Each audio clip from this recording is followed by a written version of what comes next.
Dabhoi N તાલુકામાં ખૂબ વેચાય છે પૌષ્ટિક ગુણો ધરાવતા શિંગોડા અનેક બીમારીમાં અક્ષીર ડભોઈ તાલુકાના વઢવાણા રોડ પર તળાવમાં થતી શિંગોડાની મોટાપાયે ખેતી વેપારીઓ બારેમાસ સૂકા શિંગોડા પણ બારેમાસ વેચે છે. ડભોઈ તાલુકાના પાણીમાં ઉગતા શિંગોડા સ્વાસ્થ્ય માટે ઘણા પૌષ્ટિક ગણાય છે અને ઘણા બધી બીમારીઓમાં ફાયદાકારક ગણવામાં આવતા હોય છે. ઉપવાસમાં તેના લોટની વિવિધ વાનગી બનાવવામાં આવતી હોય છે. શિંગોડા મોટાભાગે તળાવોમાં રોપાતા હોવાથી ગ્રામ્ય વિસ્તારોમાં શિંગોડાની રોપણી કરવા લોકો તળાવો ભાડે લેવા માટે હરાજી કરે છે. હરાજીમાં જે વધુ ભાવ બોલે તેને તળાવમાં શિંગોડા કરવા માટે પરમિશન આપે છે.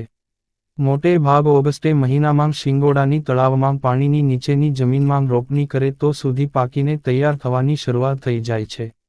તે બાદ તેને તળાવમાંથી વેલા ઉપરથી કાઢીને તેને બજારોમાં લાવવામાં આવે છે.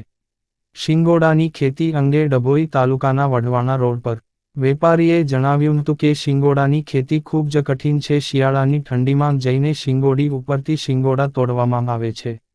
ડભોઈ શહેર અને તાલુકામાં શિંગોડાની ખેતી ગ્રામ્ય વિસ્તારોમાં થાય છે સહિત અનેક ગામોમાં શિંગોડાનું વાવેતર વધુ પ્રમાણમાં કરાય છે. Reporter Fazal Razak Khatriji, PK news.